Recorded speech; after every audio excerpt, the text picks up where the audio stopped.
Good day everyone! We are the Group 2 or the Metamax Group. So for today, we're gonna talk about the gas law. So what is gas law? JM will discuss it. The gas law is a set of scientific principles that describe how gases behave in terms of pressure, volume, temperature, and amount of gas. This law example relationship between these variables when one or more are changed.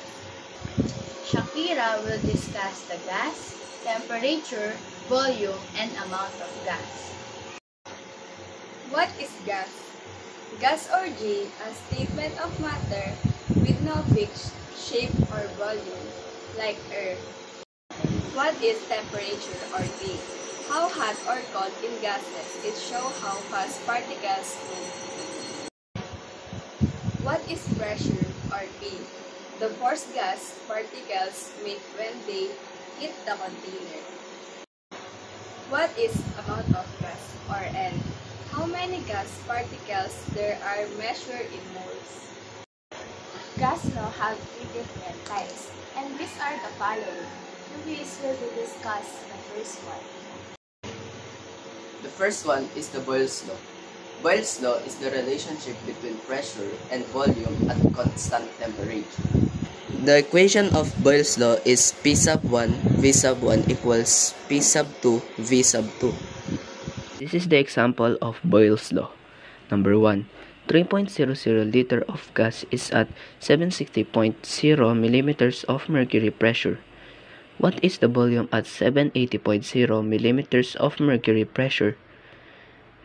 P sub 1 times V sub 1 is equals to P sub 2 times V sub 2. The P sub 1 is equals to 760.0 millimeters of mercury. The P sub 2 is equals to 780.0 millimeters of mercury. V sub 1 is equals to 3.00 liter. The V sub 2 is equals to question mark. P sub 1 times V sub 1 is equals to P sub 2 times V sub 2. 760.0 millimeters of mercury times 3.00 liter over 780.0 millimeters of mercury is equals to 780.0 millimeters of mercury over 780.0 millimeters of mercury is equals to 760.0 millimeters of mercury times 3.00 liter is equals to 2280 over 780 is equals to 2.923 liters. So the answer is 2.923 liters. The second one is the Charles law. What is Charles law? Charles law is the relationship between volume and temperature at constant pressure. The temperature must be in Kelvin, so we need to compute it. The equation of the Charles law is V sub 1 over T sub 1 equals V sub 2 over T sub 2. Our sample problem in Charles law. 37.4 liter volume of methane gas is heated from 26 degrees Celsius to 89 degrees Celsius at constant pressure. What is the final volume of the gas? So, let's give the given. Our V1, T1, V2, and T2. Our V1 is the 37.4 liter. And our T1 is 26 degrees Celsius.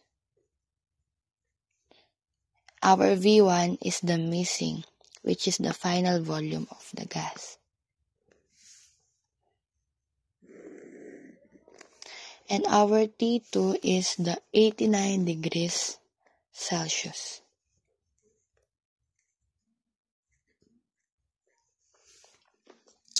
Before we write the equation, temperature must be in Kelvin. So let's plus 270 73 Kelvin to temperature, both in temperature 1 and temperature 2.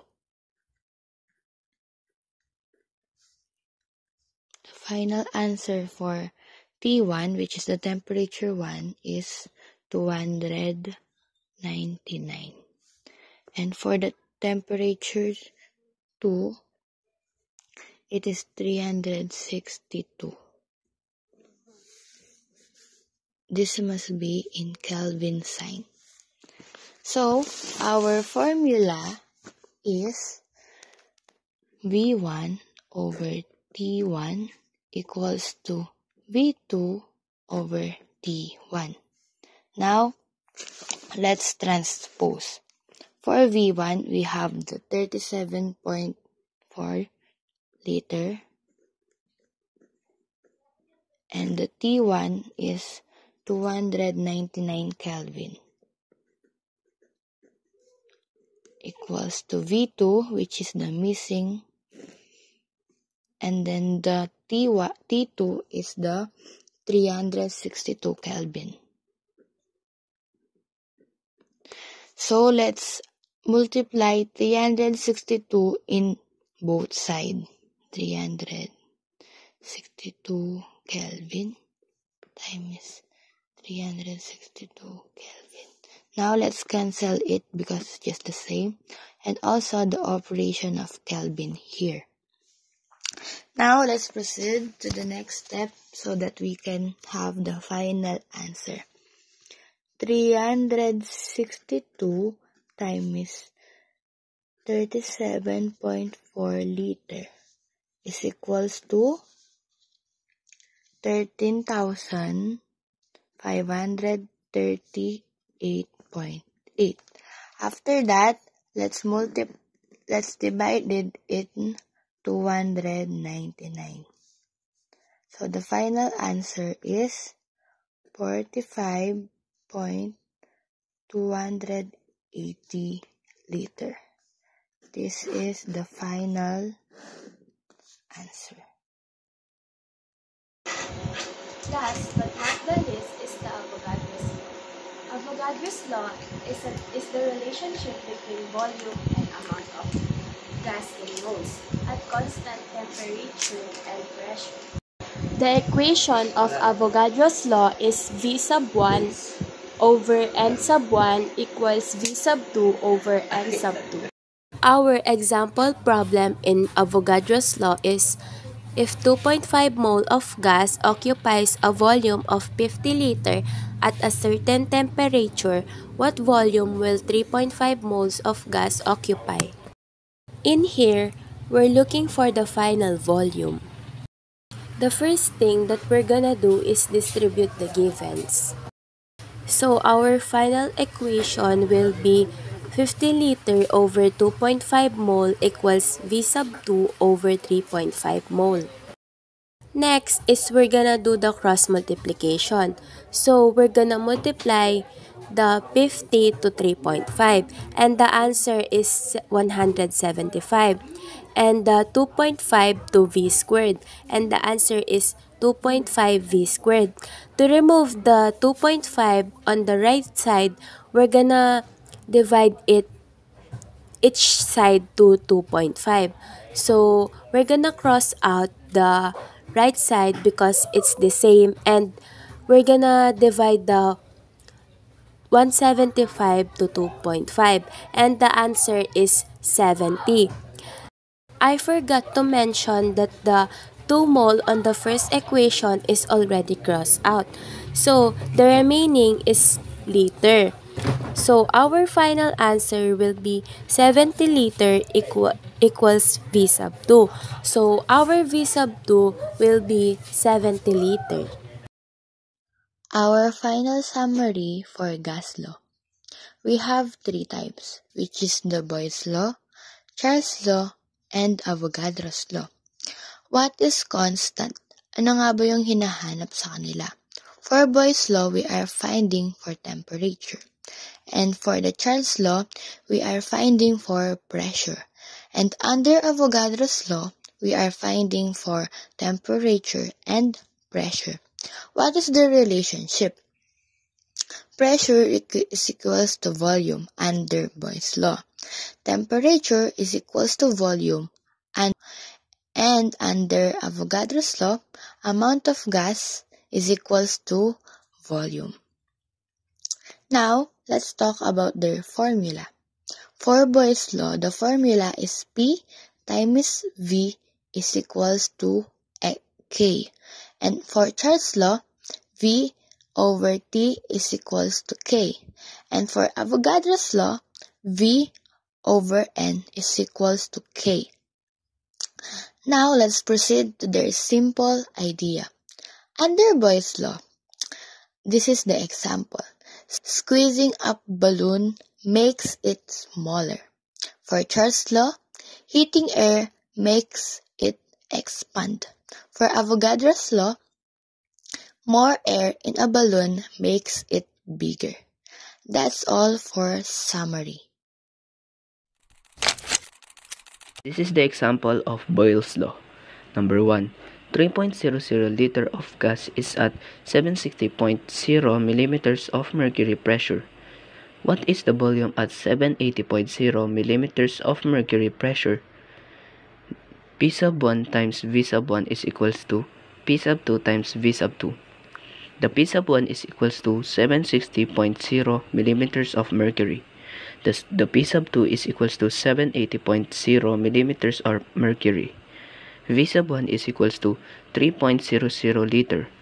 The V sub 2 is equals to question mark. P sub 1 times V sub 1 is equals to P sub 2 times V sub 2.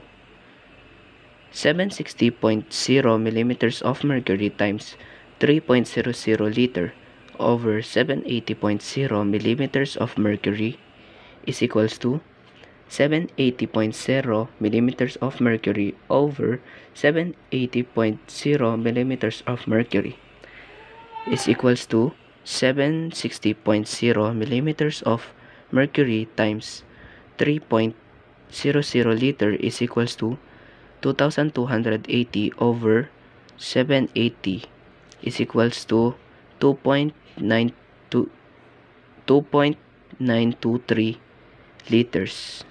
So the answer is 2.923 liters. Mole to mole solving. We have formula here. Mole A times coefficient B over coefficient A equal moles B. So, we're looking at the moles B. But first, take note. First, the chemical equation should be balanced before the computing the ratio. Second, if there are no coefficient, then it is understood that there is only one. I have example here. How many moles of O2 will be produced from 7 moles of water or H2O? I have equation here. H2 plus O2 equal H2O. So if you check it, if the equation is balanced, so this is not balanced. So let's balance it. So you will see 2H2 plus O2 equal 2H2O. Going back to our formula, we're going to moles A times coefficient B over coefficient A equals to moles B. So the moles A is 7 mole H2O. The coefficient B is 102. The coefficient A is 2H2O. So you will cancel the H2O. So let's solve it. 7 times 1 equals 7 divide 2. So the answer will be 3.5 moles O2. So the question of how many moles of O2 will be produced from 7 moles water or H2O. So there will be 3.5 moles O2 for every 7 moles of water or H2.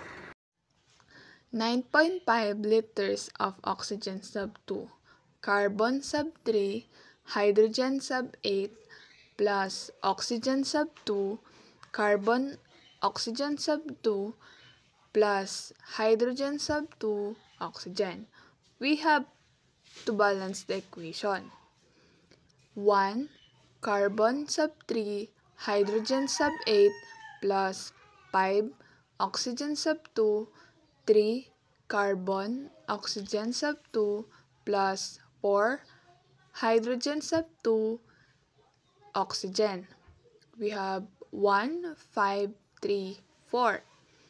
9.5 liters oxygen sub 2 times 3 liters of carbon oxygen sub 2. 5 liters of carbon oxygen sub 2, we need to cancel the oxygen sub 2 of 9.5 liters and carbon oxygen sub 2 of 5 liters. 9.5 times 3 equals 28.5. Divide 5 equals 5.7 liters of carbon oxygen sub 2.